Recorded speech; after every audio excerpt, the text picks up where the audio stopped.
എല്ലാവർക്കും നമസ്കാരം. ഞാൻ ലിൻസ രാജു. ഇന്ന് വഴുതനങ്ങ വറുവലാണ് നമ്മൾ ഉണ്ടാക്കാൻ പോകുന്നത്. ഉള്ളിയോ സവാളയോ മറ്റു മസാലകളോ ഒന്നും തന്നെ ചേർക്കാതെ വളരെ എളുപ്പത്തിൽ നല്ല ടേസ്റ്റിയായ വഴുതനങ്ങ വറുവൽ ഉണ്ടാക്കുന്നത് എങ്ങനെയാണെന്ന് നോക്കാം. ഏകദേശം ഒരു 1/2 കിലോയുള്ള വഴുതനങ്ങയാണ് ഞാനിവിടെ എടുത്തിട്ടുള്ളത്. അത് ഇതുപോലെ ചെറിയ കഷണങ്ങളാക്കി നീളത്തിൽ അരിഞ്ഞെടുത്തിട്ടുണ്ട്. പിന്നെ നമുക്ക് വേണ്ടത് പൊടിക്കാത്ത മല്ലി, കടലപ്പരിപ്പ്, വറ്റൽമുളക് ഇതൊക്കെയാണ്.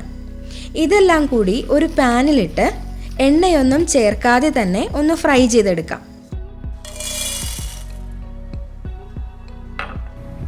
ഇപ്പോൾ മല്ലിയും കടലപ്പരിപ്പും വറ്റൽമുളകും എല്ലാം നന്നായി ഫ്രൈ ആയി വന്നിട്ടുണ്ട്.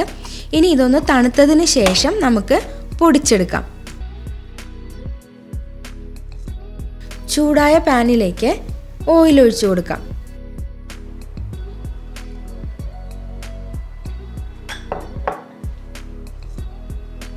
ഇനി ഇതിലേക്ക് കടുകിട്ട് കൊടുക്കാം.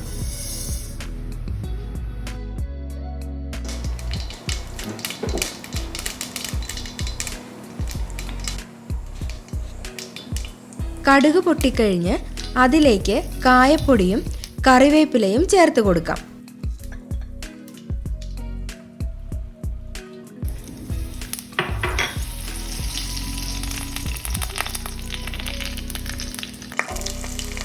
ഇനി നമ്മൾ അരിഞ്ഞു വെച്ചിരിക്കുന്ന വഴുതനങ്ങയും ചേർത്ത് നന്നായി തീ കുറച്ച് വെച്ച് വേവിച്ചെടുക്കണം.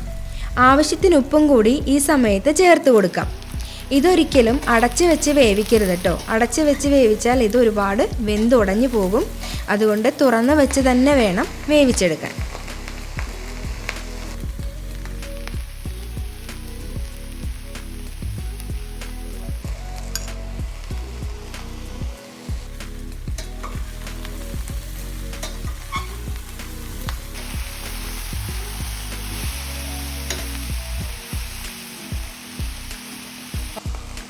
ഇപ്പോൾ വഴുതനങ്ങ ഒരു പകുതി വെന്ത് വന്നിട്ടുണ്ട്.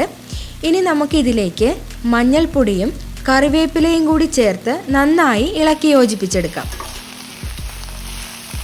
സാധാരണ വഴുതനങ്ങ മെഴുക്കുപുരട്ടിയൊക്കെ ഉണ്ടാക്കുമ്പോൾ നമ്മൾ ഉപയോഗിക്കുന്നതിനേക്കാളും കുറച്ച് കൂടുതൽ എണ്ണ വേണം വറുവലുണ്ടാക്കാൻ. എന്നാലേ അടിക്കൊന്നും പിടിക്കാതെ കറക്റ്റ് പരുവത്തിൽ നമുക്ക് വെന്ത് കിട്ടുകയുള്ളൂ.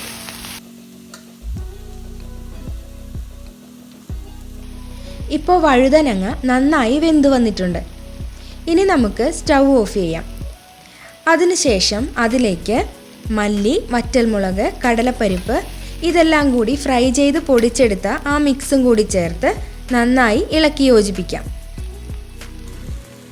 അപ്പോൾ എല്ലാവർക്കും എൻ്റെ വീഡിയോ കണ്ട് ഇഷ്ടമായാൽ ലൈക്ക് ചെയ്യാനും കമൻറ്റ് ചെയ്യാനും ഷെയർ ചെയ്യാനും മറക്കരുത് കേട്ടോ.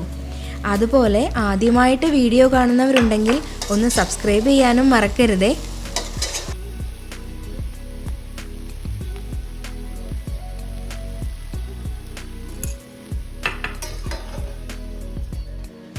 ഇപ്പോൾ നമ്മുടെ വഴുതനങ്ങ വറുവൽ ഇവിടെ റെഡി ആയിട്ടുണ്ട്. എല്ലാവരും ഒന്ന് ട്രൈ ചെയ്ത് നോക്കണം. ഇഷ്ടമായാൽ അഭിപ്രായങ്ങൾ പറയണം. താങ്ക്